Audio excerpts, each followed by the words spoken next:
Astro సిండికేట్లో మీ personal and business promotions కోసం కింది నెంబర్కు కాంటాక్ట్ చేయండి.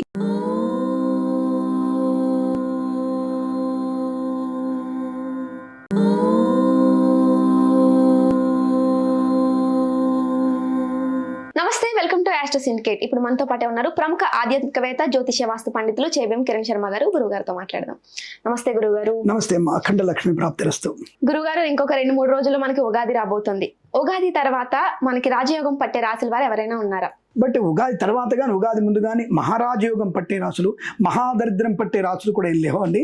ఆ విషయం గుర్తుపెట్టుకోవాలి ఫస్ట్. అయితే మీరు అన్నట్టుగా గురుగ్రహ శని రాహుల యొక్క ప్రభావం చేత కొన్ని రాశుల వారి మీద కొన్ని ప్రయోజనాలు ఉంటాయి. అంటే ఇప్పుడు సపోజ్ మనకి సింహరాశి వారికి ఉందనుకోండి. సింహరాశి వారి దాదాపు ఈ సంవత్సరంలో ఈ ప్రస్తుతానికి ఏకాదశి గురు బలంగా ఉన్నాడు, తర్వాత ద్వాదశంలోకి వస్తాడు, తర్వాత మీకు జన్మంలోకి వస్తాడు. అలా కొన్ని రాశుల వారికి ఇబ్బంది కలిగేటువంటి ప్రయత్నం జరుగుతుంది, నష్టం ఉంటుంది. అంటే జూన్ 2వ తేదీ నుంచి వీరికి విపరీతమైన ఇబ్బంది కలిగే అవకాశం. ఇమ్మీడియట్గా మీరు ఉగాది రేపు 19వ తేదీ మర్నాటి నుంచి మహారాజయోగం పట్టే రాశులు ఏమంటే దాదాపు నేను స్పష్టంగా చెప్పగలిగేది వృషభ రాశి వారికి అండ్ సింహరాశి వారికి, తర్వాత మీకు కన్యా రాశి వారికి కూడా శుభయోగమే. కన్యా రాశి వారికి జూన్ 2 నుంచి బాగా ఉంటుంది. అంటే మహారాజయోగమే, అద్భుతమైన మహారాజయోగం, అది చాలా విపరీతమైనటువంటి మహారాజయోగాన్ని కలిగించే అవకాశం. తర్వాత తులారాశి వారికి ఈ సంవత్సరంలో శ్రీ పరాభవనామ సంవత్సరంలో తులారాశి వారికి అద్భుతం. ఏదైనా సరే అనుకున్నది సాధించగలిగే అవకాశం, ధర్మబద్ధంగా కానీ లేదా ఇతరత్ర కుటుంబాన్ని చేసినటువంటి ధర్మపరమైనటువంటి ఆస్తిపాస్తులు కానీ వృత్తి ఉద్యోగాదుల్లో విపరీత రాజయోగం పొందేది తులారాశి వారని చెప్తాను నేను. రెండవది కుంభరాశి వారికి అటువంటి యోగమే ఉంది. చాలామంది అంటారు కుంభరాశి వారికి ఎందుకు ఉంటుందండి, కొంతమంది అయితే కన్యారాశి వారికి అందరు బాగాలేదని చెప్పారు, మీరు ఎందుకు బాగుంటారు అంటే లెట్స్ వెయిట్, జూన్ 2 వరకు వెయిట్ చేద్దాం. ఎందుకు కంగారు పడతారు మీరు? జూన్ 2 నుంచి అక్టోబర్ వరకు మీరు ఇల్లు కొనుగోలు చేయకపోయినా, అనుకున్నది సాధించకపోయినా మళ్ళీ నాతో మాట్లాడండి మీరు. నేను అంత క్లారిటీ చెప్తున్నాను కదా. అదేవిధంగా కుంభరాశి వారికి కూడా అద్భుతమైనటువంటి రాజయోగం ఏమిటండి, ఏలినాడ్సిన ఎఫెక్ట్ ఎక్కువ ఉంది వాళ్ళకి ఎలా ఉంటుందండి అంటే శని యొక్క నక్షత్ర సంచారం ఉంటుంది ఒకటి. ఈ నక్షత్ర సంచారం నుంచి ఇతను వక్ర మార్గంలో వస్తున్నటువంటి శని కుంభరాశి వైపు వస్తున్నాడు కాబట్టి తప్పకుండా తన రాశిని తను చూసుకుంటున్నాడు కనుక అద్భుతమైనటువంటి ధనయోగాన్ని, వ్యక్తిత్వ వికాసాన్ని, విద్యా లాభాన్ని, ఉద్యోగ లాభాన్ని, రుణ విమోచనాన్ని పొందుకునే అవకాశం, కొత్త వ్యాపారం ప్రారంభం చేసే అవకాశం కూడా కుంభరాశి వారికి బలంగా కనబడుతోంది. ఇక చాలామంది బాధపడుతున్నటువంటి ఒక రాశి ఉంది, మీన రాశి. ఏం నడిచినట్లాగే ఉంది, అర్ధాష్టమ గురుడు ఉన్నాడు, ఏం చేస్తాడో ఏ పని అవ్వట్లేదు, ఇదన్న అబద్ధాలు.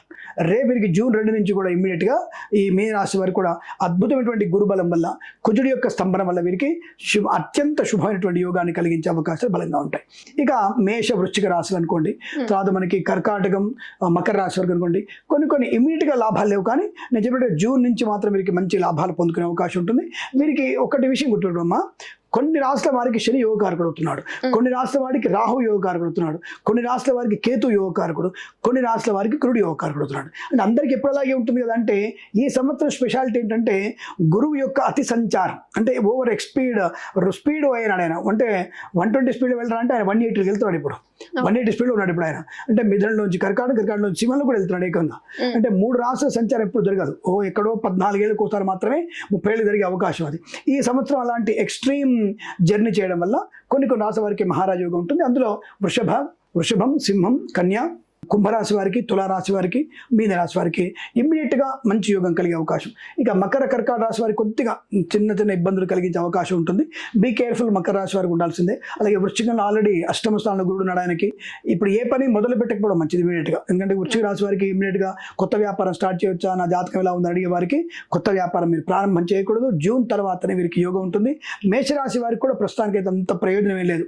3వ ఇంట గురుడు, తర్వాత 3వ ఇంట గురుడు కొద్దిగా ప్రయోజనం ప్లస్ పాయింట్, తర్వాత చతుర్థంలోకి వెళ్తాడు, అక్కడ కొంత ఇబ్బంది కలిగిస్తాడు. ఏమైనా నవంబర్ తర్వాతనే మేషరాశి వారికి కొద్దిగా బెటర్ సౌఖ్యాలు ఏర్పడే అవకాశం ఉంటుంది. కానీ మీరు బాగా గుర్తుపెట్టుకోండి, ఇమ్మీడియట్గా మీకు మారుత గ్రహం అనేది మీకు శుక్రుడు కుజుడి యొక్క ప్రభావం చేత దాదాపుగా మీకు అన్ని రాష్ట్రాల వారికి శుభయోగాలు ఎక్కువ ఉన్నాయి. ఏది ఇమ్మీడియట్గా అంటే 12 రాష్ట్రాల వరకు కూడా కుజుడు శుక్రుడు యొక్క గ్రహాల వల్ల 12 రాష్ట్రాల వరకు కూడా ఇమ్మీడియట్గా అయితే 12 రాష్ట్రాల వరకు కూడా శుభయోగాన్ని కలిగించే అవకాశం చాలా బలంగా కనబడుతుంది. బట్ దాంట్లో ఒక్క రాశికి మాత్రం బాగాలేదు. ఏది అష్టమ గురుడున్నటువంటి వృశ్చిక రాశి వారికి కుజస్తంభన కూడా ఇబ్బంది కలుగుతుంది. ఈ ఒక్క రాశికే ఇమ్మీడియట్గా కొద్దిగా లాభం అనేది కనిపించట్లేదు. మిగతా రాష్ట్రాల వారికి ఇమ్మీడియట్ లాభం ఉంది. బట్ జూన్ తర్వాత కొంతమందికి, నవంబర్ నుంచి కొంతమందికి అలాంటి ప్రయోజనాలు ఉన్నాయనే విషయం చెప్పుకోవచ్చు మనం. ఉగాది నుంచి జరిగేటువంటి అంటే గ్రహ సంచారం గ్రహ సంచారం అని చెప్పుకుంటాను నేను. ఉగాది నుంచి గ్రహ సంచారం అని చెప్తున్నాను నేను. ఓకే, ఇప్పుడు ఈ మేష, మకర, కర్కాటక ఈ రాశి వారికి కొంచెం కేర్ఫుల్ గా ఉండాలి Careful అని గా చెప్పారు. అంటే కేర్ఫుల్ గా అంటే ఎలాంటి జాగ్రత్తలు తీసుకోవాలి? ఒకటి ఏ yes, విషయాల్లో? మంచి ప్రశ్న అడిగారు మీరు. ఒకటి, గవర్నమెంట్ ఉద్యోగస్తులు లంచాలు పుచ్చుకోకపోవడం మంచిది. అంటే మళ్ళీ వెంటనే తర్వాత తీసుకోవచ్చని అడగండి. తర్వాత తీసుకోవాలని ఆలోచన రాదు మీకు. ప్రస్తుతానికి అవతలి వాడు ఇవ్వడానికి రెడీ ఉంటాడు, తీసుకోవడానికి ఉత్సుకత పడతారు. ఆ ఉత్సుకత పడ్డప్పుడు మీరు ఉచ్చులో ఇరుక్కుంటారు. కాబట్టి మీరు జాగ్రత్తగా ఉండే ప్రయత్నం. రెండవది జర్నీస్. అంటే రెండు రకాల జర్నీస్ అంటే ప్రమాదాన్ని కలిగిస్తాయి. ఒకటి, మద్యపాన సేవన చేయడం, నిద్రలేమితనంతో వాహనం నడపడం వల్ల ప్రమాదం ఎక్కువ ఉంటుంది. రెండవది, ఈ అతి స్పీడ్, అతి వేగం అనేది. అవతల వాడు 180 బాగా నడిపాడు, నేను 185 నేను చూపిస్తానని చెప్పేసి మా కెమెరామెన్ కార్తిక్ ఉన్నాడు, అటువంటి వాళ్ళు, మా మేనేజర్ లాంటి వాళ్ళు, ఆయన 180 బండి వెళ్ళింది అనుకోండి, అది కాస్త మనకి ఎక్కడో చెరువులోనో, మాదాపూర్ చెరువులోనో లేకపోతే దుర్గం చెరువులో ఉంటుంది. అది కాబట్టి జాగ్రత్తగా ఉండేటువంటి, అంటే అవతల వాడిని చూసి మనం వేగంగా నడిపే ప్రయత్నం చేయదు. అఫ్ కోర్స్ మా కెమెరా స్పీడ్ నడపడండి, చాలా పొందిగ్గా 60-70 వెళ్తాడు, అందులో డౌట్ అక్కర్లేదు మీకు. రైట్. అలాంటి అంటే అవతల వాడిని చూసి వేగంగా నడపాలనే ఆలోచన అనేది నష్టాన్ని కలిగిస్తుంది. అతి వేగము, మద్యపాన సేవనం, నిద్రలేమితనం ప్రమాదాన్ని కలిగిస్తుంది. జాగ్రత్తగా ఉండాలి ఈ విషయాలు. ఇంకోటి ముఖ్యమైనది, అప్పులు చేసే విషయంలో అనవసరంగా ₹1 వస్తువును కొనడానికి ₹1 అప్పు చేసే ప్రయత్నం చేయకండి, నష్టాన్ని కలిగిస్తుంది. అది ఎఫెక్ట్ అది ఎక్కువ వృశ్చిక రాశి, కర్కాటక రాశికి ఎఫెక్ట్ ఎక్కువ ఉంది. కాబట్టి 2 రాశుల వారు ఈ వృశ్చిక, కర్కాటక రాశి అనవసరంగా అప్పులు చేయకండి, ప్రమాదాలు పడే అవకాశం లేదు. తస్మాత్ జాగ్రత్త. ఇక విద్యార్థులు ఇంకా అంతకంటే మెయిన్ చెప్పాల్సింది, విద్యార్థులు ఇతరుల మీద ఆధారపడి మనం పరీక్ష రాసేయచ్చు. నేను ఇన్నేళ్ళ నుంచి రాస్తున్న బ్యాక్ క్లాస్ పెరిగిపోయినాయి, ఇక బీటెక్ ఫైనల్ ఇయర్ వచ్చేసింది అంటే ఇక ఫైనల్ వాడికి ట్రయల్ అంతే, ఇక తర్వాత లేదు వాడికి అవకాశం. ఈసారి పాస్ అవ్వకపోతే నాకు ఇబ్బంది అని చెప్పేసి పక్కోడి మీద ఆధారపడినా లేదా మాస్ కాపీకి పాల్పడినా మీరు ఎట్టి పరిస్థితులు పాస్ అయ్యే అవకాశాలు లేవు, పట్టుబడడం ఖాయంగా ఉంటుంది. అటువంటి దుస్సాహసాలు చేయకండి, ప్రమాదంలో పడతారని చెప్పవచ్చు. ఓకే, ఇప్పుడు ఎప్పటి వరకు ఉండాలంటారు? జూన్ వరకు మీరు జాగ్రత్తగా ఉండాల్సిందే, ఖచ్చితంగా జాగ్రత్తగా ఉండాల్సిందే, అందులో డౌటే లేదు వీళ్ళకి.